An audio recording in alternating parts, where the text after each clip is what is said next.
Hello there, and welcome to Conversations with a Wounded Healer. I'm your host, Sera Bueno. You guys, I'm pooping my pants. Not literally, but I am just so excited about what just happened. I just interviewed Sera Beak. For those of you who don't know her, she is a Harvard-trained scholar of comparative religions and the author of Red Hot and Holy and the Red Book, and her newest book called Redvelations, A Soul's Journey to Becoming Human. So I heard about Sera first when I went to Empowering Women, which is a conference that happens at different parts of the country. And I got her book, the Red Book, and it basically was talking about, as a woman, finding your spiritual connection, calling, whatever, because essentially the feminine has largely been left out of religion and spirituality. And then I read Red Hot and Holy, where she talks about her experience of really getting grounded and connected with her divine soul. And then Redvelations, I say at the beginning of this interview with her that it is not for the faint of heart. And if you consider yourself a spiritual novice, I don't want to tell you not to read the book because I don't think that that's fair. But I also want to give fair warning that the things that she shares in this book, if you're not extremely open-minded, might feel really threatening, might feel really scary. I myself found this book incredibly moving and healing, and I was able to kind of find my own connection to the work, even though I'm not necessarily connected in the way that she is. But I'm going to read a passage that talks a little bit about what the book is about to kind of share with you. Psychologists know that core wounds can happen at any time, but tend to occur when we are between 0 to 2 years old, which means we can be wounded while in the womb. We become wounded from many different things, such as not being picked up one time when we were crying in our crib, ongoing neglect, abuse, the absence of a parent, preferential treatment of a sibling during a fight, or overhearing a family member say something unkind to us, and so on. Because most of us are wounded at such a young age, it's not biologically safe for us to blame our caregivers, yet, because they are our only means of survival and appear like gods to us. So we blame ourselves instead. We come up with a reason for why this has happened to us, which usually results in the belief that it happened because something is very wrong with us. We create these false beliefs about ourselves, often when we are pre-verbal. However, as adults, it's important to become conscious of and try to verbalize the beliefs that formed in reaction to the wound, because they influence our decisions, generate our behaviors, and stimulate our strategies. Most commonly, we try to prove that we are the opposite of our wounded-based beliefs, which often propels us to do what we do in life or our lives. Whew.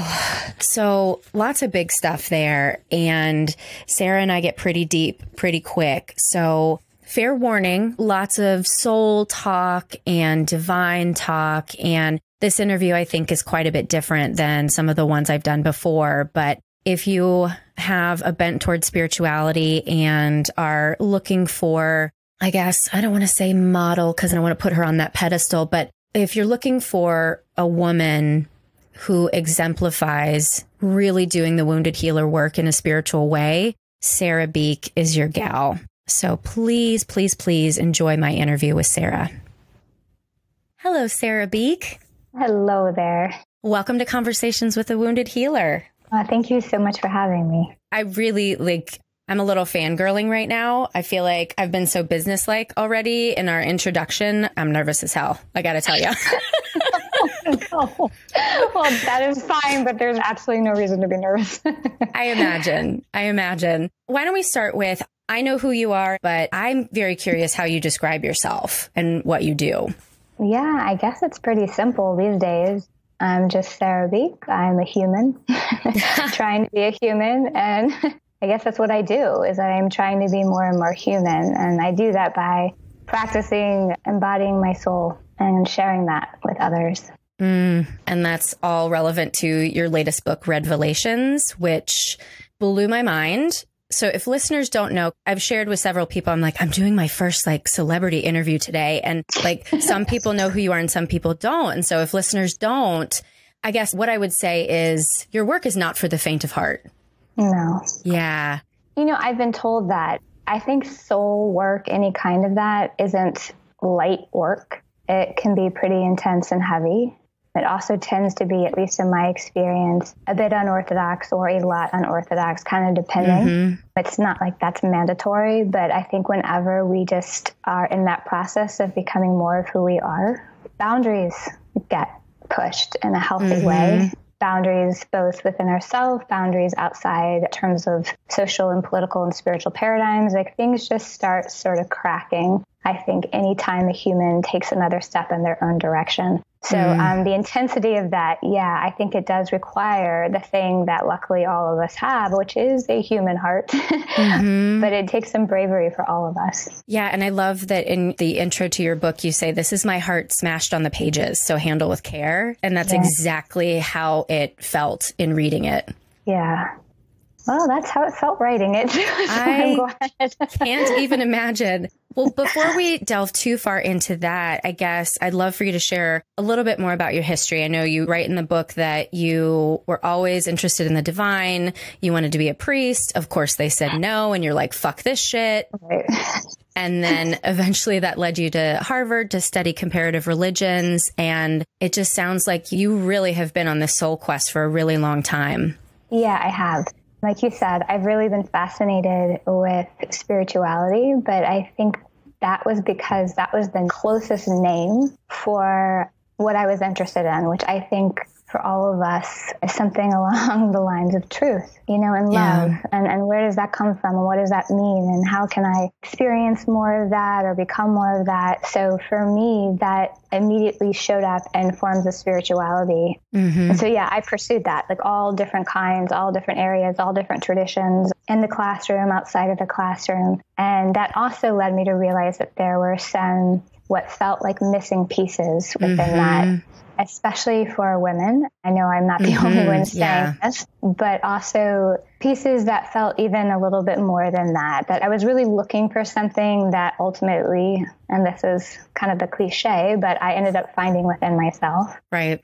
And I think that has then become just a real natural passion of mine. I am nowhere any expert in this. I'm not like done with my own process, but I am very passionate about people really taking the time to find their own distinct divine identity and soul and trust their own experiences and to just really dig deep into the soil of their own being, because the richness there and the uniqueness and the gifts are something that we just need so badly on this planet. I think I'm just kind of like a messy example, like a messy, incredibly imperfect example of someone who's doing that. There's many reasons why I have to make my story public, but one of them on just a very personal level is because I just love meeting women like you and other people who are doing their own thing. So we all know that we are not alone and that we are doing this together. And it's really, really important on the soul path. Yeah. And you kind of started along one of the questions that I wanted to ask you, because I've been on this personal quest for self-love officially for like 2.5 years now, right? I went in to see, my therapist, right? Susan Lipschutz. Yeah, I've met her. She's amazing. Yeah, I really, really admire her. Yeah, she is incredible. And I went in one day and I was like, okay, I'm going to love myself. Go. How do I do it? 1, 2, 3. And obviously that's not how it works. And when I read your book, one of the themes that I took away from it is that very much like the Wizard of Oz with Dorothy, like you had the power all along. Everything is within you. And I was curious about your thoughts about like, what is the purpose of the human experience? And is it to get connected to the divine so that we can connect to ourselves? What I would say is that I don't know, like in the big grand scheme, what it is for each person. I know for me, it has been to be human and to have the experience of being divine at the same time. And that can get lopsided at different points, where there's even a time where we just feel like we have absolutely no connection whatsoever to anything resembling the divine or called the divine or whatever name we might call it. And that's an incredibly lonely and isolated and separated place, and something that's very common. We have all experienced that, or we are experienced it at different times in our life. Even after we felt like we've connected, we have profound experiences of disconnection as well. And then there are also some of us that sometimes can get like lopsided in the other direction, and we can have too much tendencies towards the divine, towards transcendence, towards perfectionism, towards light, towards consciousness, towards, I don't know, green drinks, all is one, meditation, I don't know, that whole shebang. We can get out of balance with that. And in doing so, then we also end up kind of strangely, but devastatingly losing contact and connection with our own humanity. And so I think for me, the real sweet spot that isn't always stable, but it's something that I've found the most rewarding and authentic and true is the both and, like being both like my human, messy, honest self that's here, that's struggling, that's learning, that's fucking up, that's cleaning up, that's just figuring it all out, that's feeling incredibly lonely at times, that's feeling incredibly connected at other times. And then also being able to hold in that same exact breath and time, the fact that I am also this enormous, ancient, distinct divine being, as I believe everyone is. So holding that both is just a really punky paradox. Like, it's just kind of awkward and necessary, in my opinion. To me, that magical combination to me is really the key that opens all of our hearts. It opens healing, but it also opens the transformation, not just for us, but also for this planet. So it's something that I am still learning, but I am very devoted to. And it's something that I don't always feel like I can mentally understand or even articulate that well, if you can't tell by now. But I do feel that we all know when we're having the experience of it or when we're in the presence of it, our whole body responds to the both. Our whole body responds to when we know that we are being both the human and the divine. And to me, that meeting point is really the soul. So when we know we are really embodying our own soul, it's like shit happens, magic happens, like bodies do weird things and, you know, butterflies burst out of our butt, just like amazing stuff happens. If that ever happens, I'm taking a video for sure. I feel like that sometimes happens on the last day of my retreats because I'm like, I don't know what is going down here. That's awesome. It's the most like real deal thing. Like, you feel like you are meeting and greeting raw, true life. And that's something I crave. And I think you're so right about the, you know, I don't think you said gray, but you said a lot of people are thinking in black and white. And I found this especially dividing when it's become political, right? And I have so many liberal friends who are just outraged right now, and they're outraged, but they're doing the same thing as the people they're pointing their fingers at. And I'm always like, no, there's some space in between where we have to really hear the experiences that people are going through to understand why they feel the way they feel. And all of this is part of the human experience and people's fear of connecting with the divine, fear of opening up to something like that. There's so many emotions, I think, that get in the way for people, and fear's got to be the biggest one, I imagine. Yeah, no, you said that really beautifully. I completely agree. I mean, dropping to that place inside of us where we're really feeling another human. Yeah. That's not always easy, because that is going to reawaken and reopen our own humanity and the parts in us that other person is, you know, reflecting or being. I mean, there's so much complexity to it, but it's also so simple. I mean, to drop in and to like try to just be with another human as they are and as you are is something that to me just sounds and feels a lot like love, and not like some sort of new agey cliche version of love, but just an honest, like, I'm willing to be here. I'm willing to understand. I'm willing to learn. I'm willing to accept the fact that this planet is like rocking and rolling right now, not in very devastating and not pretty ways. And I'm learning how to participate. And this could be today just being willing to sit and listen to someone who has opinions and voices and ideas that are completely fucking different than mine. Right. And just in that moment, understand that there's actually something being seeded there that this planet needs more than almost anything else. And that to me is love. Right. And it sounds like real empathy too. And I think empathy encapsulates love. And the thing that I find makes empathy difficult is when people can't get out of their own way to see other people clearly. Yeah, well said. And again, that's fear, right? Fear of truly looking at ourselves. And that begs the question, I guess, in your work and the people that you've come across, because denial is a big thing that's been showing up in my life personally and professionally. Not for me. If somehow I was granted this inability to experience denial, I can't do it. That's so awesome. I'm like kicking and screaming to have the truth be known, but I watch other people struggle with it. And it's hard for me because I feel like this is kind of an innate thing I was born with. It's hard for me to help people shift out of that, aside from working on the fear. But I don't know if you've noticed any patterns with people of like what sorts of things make people more afraid to step into that authenticity and that divinity. And are there different sorts of people that have an easier time stepping into that? Oh, that's a great question. I will do my best to try to answer that. No pressure. Yes, you have to solve everyone's problems right now. Go. Let's read it. I am someone that experiences denial. You know, I have spent a long time denying my own truth, my own self, what I am here for. And my reasons vary. They're across the board. So I would venture to say that's probably the same for others. Definitely fear, as you mentioned before. Fear in all kinds of forms. Fear of what happens when I start to speak my truth or live more authentically.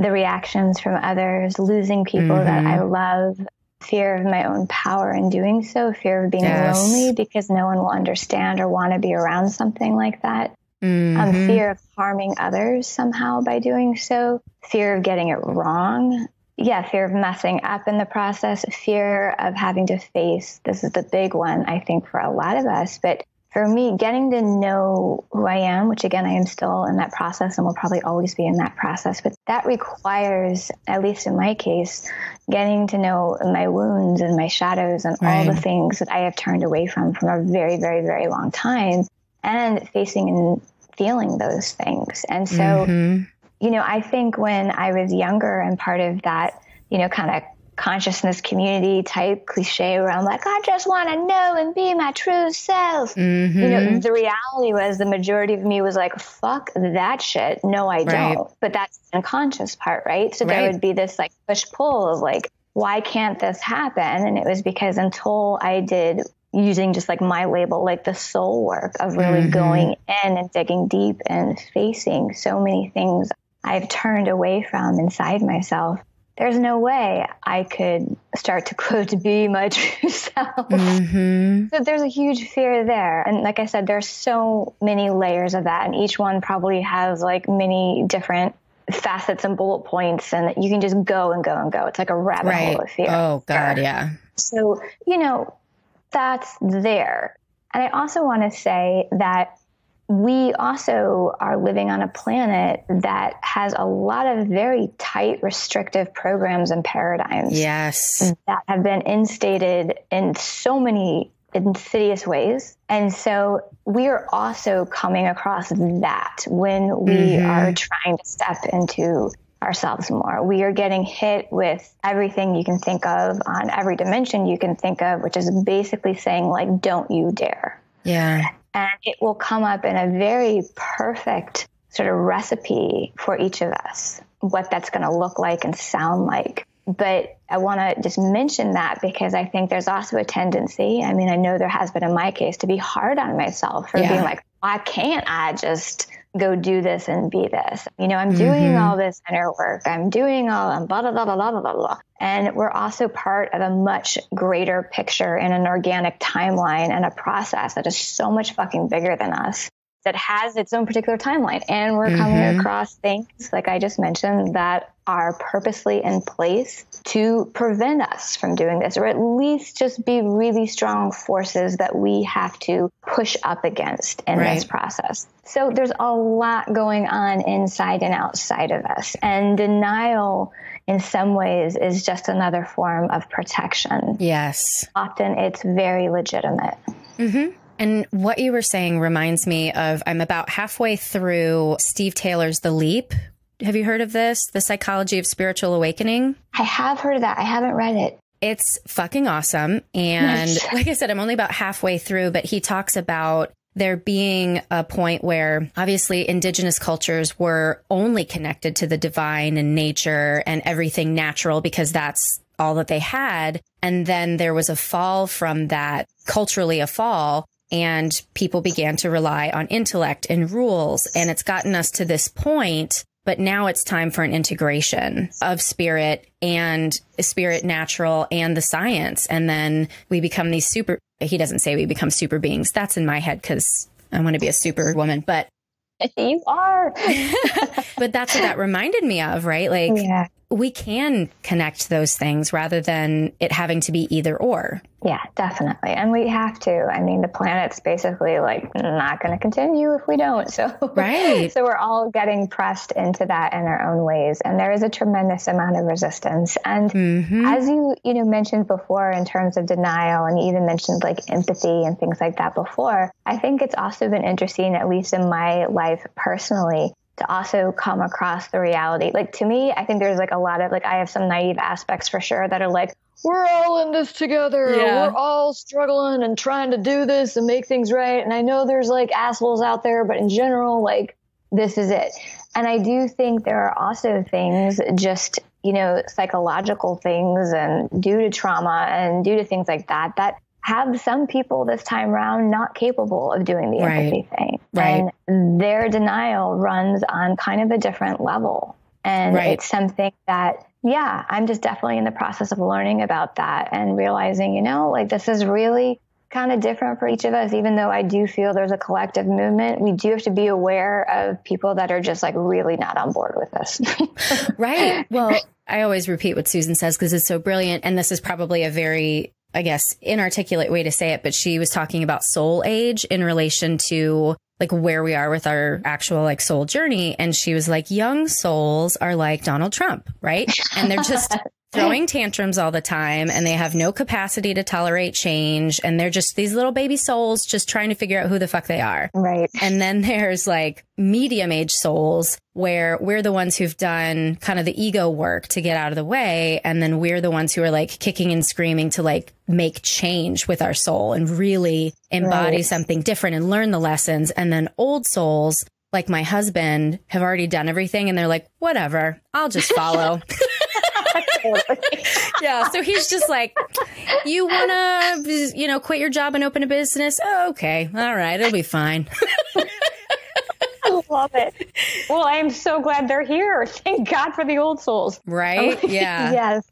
I mean, I'm glad we're all here, but yes, those are definitely good to be around. It's awesome that you're married to one.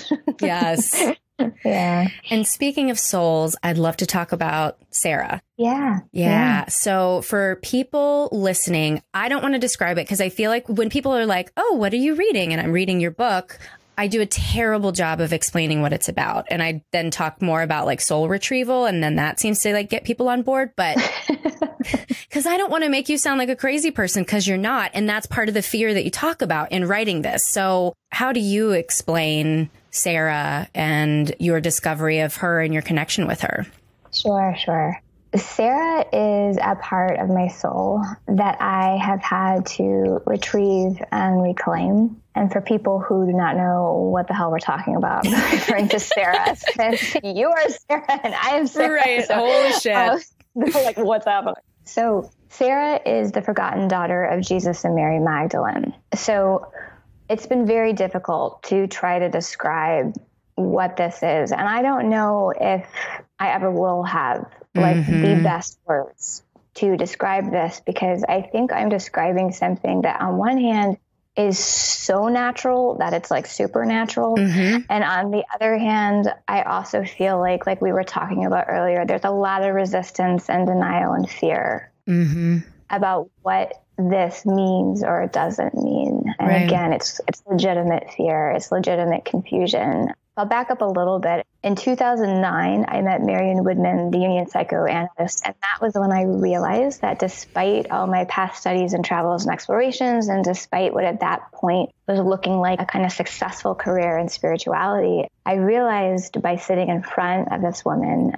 that I had lost my soul. And it was a really, really, really huge wake-up call, and very shocking and very humbling. And it led me to just kind of an obvious realization, but a very painful one, that I could not continue to contribute to others or this planet if I did not find my soul. And so I really backed away from everything, my personal and professional life, to try to figure out how I had lost it, why I had lost my soul, where the hell my soul was, and all of that. That process has lasted 9 years. Red Hot and Holy, which is the second book I wrote, is about that process. It talks about meeting Marilyn Manson. It also really talks about how I reconnected what I call like my divine soul.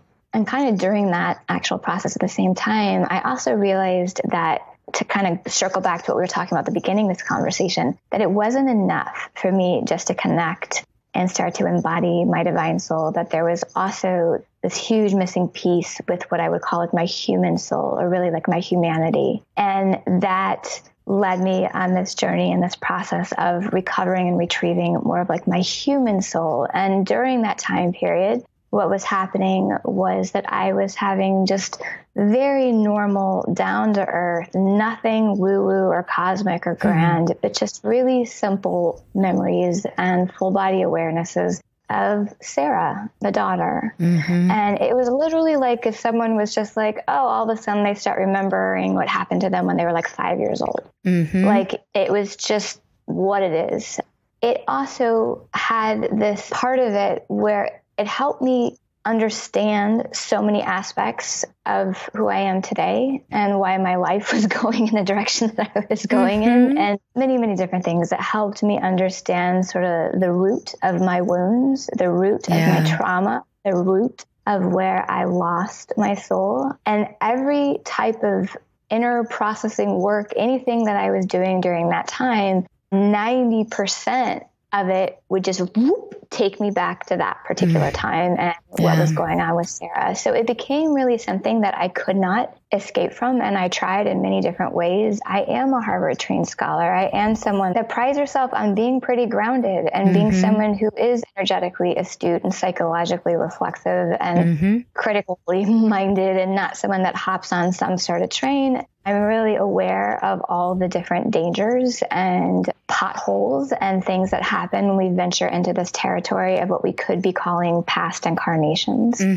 All of that. I'm basically too aware. I'm a little overeducated in some ways, because it's also something that ended up getting in the way of just doing soul work. So that's really been kind of my secret and my process. My greatest struggle, my greatest love has been working with this Sera piece. And, really getting to a point that if I did not retrieve her and if I did not share my experiences publicly, it became really clear to me that I would not continue living.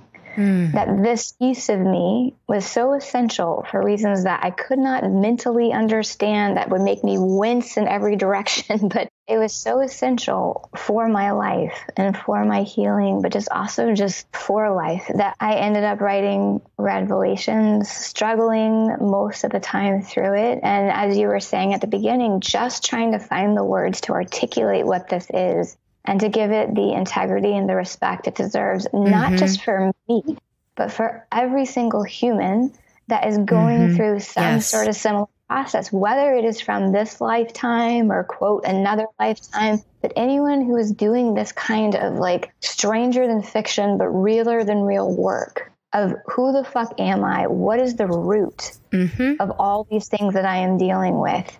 And how do I hold this and heal this in a way that is totally natural, but is the real deal, and hopefully going to change not just my life, but the planet's, not in some big grandiose way, but in just a simple, honest way. So that is Redvelations. And I mean, one of the things with the book is you can read it any way you like. I really invite people to just trust themselves. And if they do not resonate with my soul's reality, it really does not matter to me. What is so much more important to me is that they get more up close and personal with their own soul's reality. And they start taking that reality seriously, because it so desperately needs to be taken seriously. We have a major epidemic of soul on this planet. So that's sort of the gist. You can read it as a metaphor. You can read it as an archetype. That is not what it is for me. It is real for me. And that is something I am standing for and as. you talk about how maybe difficult it was for you to put it into language, and that walking away from reading this book the first time, that's kind of how I felt. I tend to not remember specifics about things, but just how they made me feel. And I just remember reading this book, weeping through most of it, and feeling like it was speaking to a piece of me that didn't have words. And there was just this feeling of connection to you, to Sarah. I mean, obviously, with my name being Sarah and my mom calling me princess, right? Like when I remember reading Red Hot and Holy and feeling really connected to it then. And, I don't know what that necessarily means, and I don't need to know, but I know that I feel connected, and I felt there was something in the way in which you embraced your own healing, the way that you bravely and imperfectly and beautifully captured this messy, sometimes horrifying, it sounds like, experience, and were willing to share that level of vulnerability. Brava. Thank you. It really meant so much to me. And I hope for other people reading it can get the same. Like you said, it doesn't matter whether you believe that Sarah existed or whether you believe Sarah is a part of you, but there's so much in here that people can get about connecting with their own souls. I'm so on board. Oh, thank you so much. Thank you. Yeah. How has life changed since you've claimed Sarah? If at all. I'm sure a lot. Let's see. Yeah. Okay, so this book has been out since the end of May. Mm-hmm. And right before it came out, during when it came out, and right after, was like a very horrific ending of my 6-year relationship in a very painful and messy way that pretty much it took all of my attention away from this public revealing of Sarah. And there's a bunch of things that have happened. And I literally just landed at the place that's not even, where I will be temporarily at just a week ago. And so in some ways, on a physical level, things have dramatically changed. On an internal level, what's changing in some ways is very simple. I feel like I'm finally breathing through my whole body for the first time. I feel like I'm finally just being myself and kind of just I know probably anybody who reads this, half the people are going to think I'm fucking crazy or whatever, but I'm here. And that really was the point of this book, was to get my soul home and feeling Sarah as me and being able to speak as her and not separate is a healing like no other. And just being able to walk around and be my awkward self in this, it's hard to describe, but there's just a lot of healing and there's a lot of pain alongside of it because of all this change. And it's still just very, very new. And there are still parts of me, talking about the beginning, that are still wanting to hide at certain points where with this, I just did a retreat last weekend, and I never even mentioned Redvelations. So there's still parts of me that are kind of awkwardly settling into what does this mean to be out loud with this publicly, because it has been something I've held internally and privately for so long. So I'm just still noticing, that I'm still in process with that. This might seem silly. It actually kind of makes me think of the coming out process for the LGBTQ community and how there are stages to that, right? And there are some stages where people are shouting it from the rooftops and some stages where they're hiding it more. And then eventually there's kind of a settling into just, this is my identity. And so I wonder if you will go through those sorts of stages in this coming out process. Well, thank you. And I don't want to assume, things that are not. But in my own way, what you just shared was very helpful for me to hear. Oh, good. I'm just okay, yes. That whole roller coaster is there. And, I had to come out to my this life parents. Yeah. And I did a year ago, my soul was very much you need to tell them in person. And I was now, do we have to now? And it was just the whole, it was a really awkward, excruciating process. And I remember right before I said the words, right before I told them what Redvelations was about and really about, I had the fear that everything came up. It was even from just a purely biological level of knowing that what you're about to share is going to change this relationship with the people that birthed you. It's just, it's so humbling, everything that comes up. And so people who have been doing this for a while, I am just like on my fucking face in front of them in gratitude and admiration for everyone who has come out in any sort of way on this planet, because holy fucking shit. Yeah. It's real, and it is so brave what they have done. And like, there's no way like someone like me could have been doing something like this if there weren't all these brave souls in front of me and around me doing it. Like, there's just no way. So yeah, it's just one of those human experiences of learning to share more of who we are when it stands in contradiction or even sometimes opposition to those around us. I do want to ask you about your thoughts about the term wounded healer. Any thoughts about how that may or may not apply to you? Will you describe it in the way that like what it means to you, the wounded healer?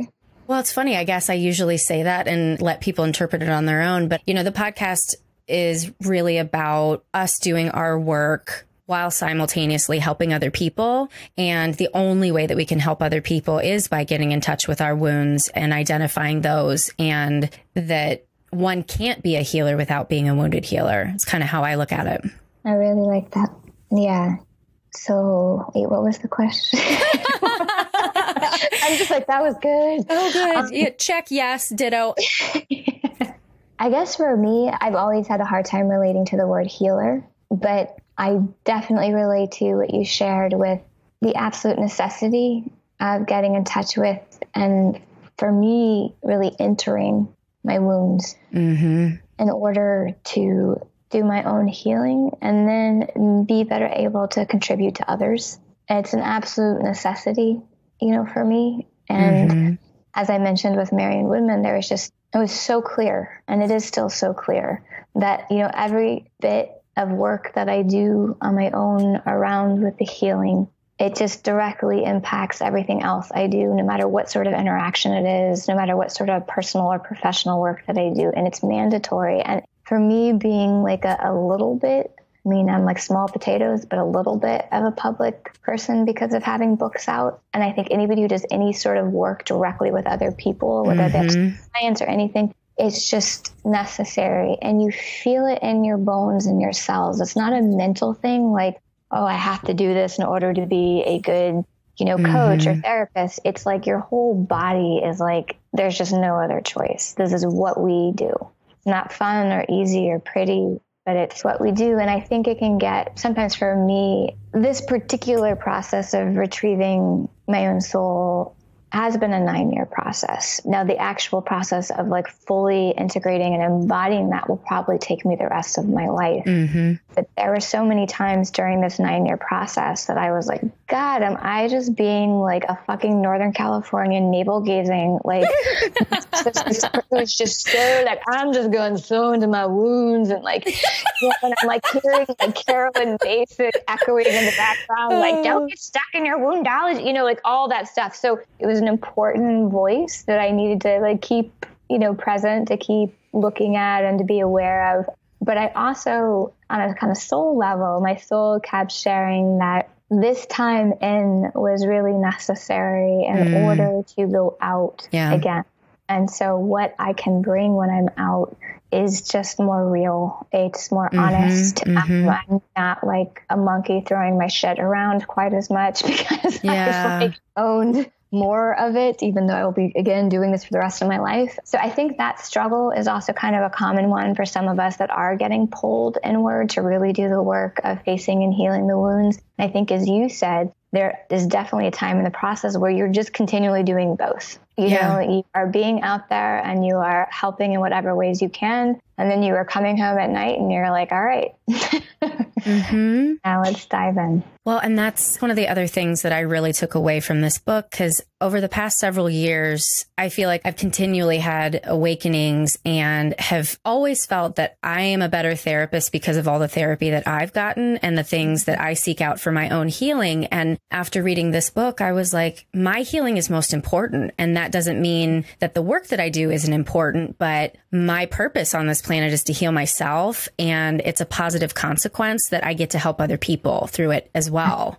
Yeah, definitely. And not to get too woo-woo, but why not? We're at the end of the interview. I fully believe through experience and through memories that when we do this, it really has enormous ramifications that we might not ever be consciously aware of. And I know that. I mean, I know it. I know we all feel that in different ways, but it's just a really, really good reminder. And I also have found just through my own healing work, like really taking the time to do this soul work in the manner and the way and sort of the intensity that I needed to do. Now there is more of a craving to just do really fucking ordinary, simple shit. Like, I'm like, I'm going to go be like an Uber Eats driver. I'm going to walk some dogs. I'm going to like be a part of the city council now, you know, like, awesome. It just kind of is making everything more ordinary instead of this thing where like, and now I'm out and I'm here to heal and save the world. It's like, no, I'm here to figure out, you know, if we need a stop sign on this street. So it's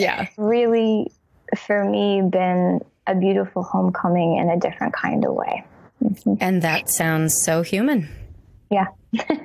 Well, Sera, thank you so much. I feel like I could talk to you forever. I know. Well, we can always do this again. And I also just like hang out with you in person at some point.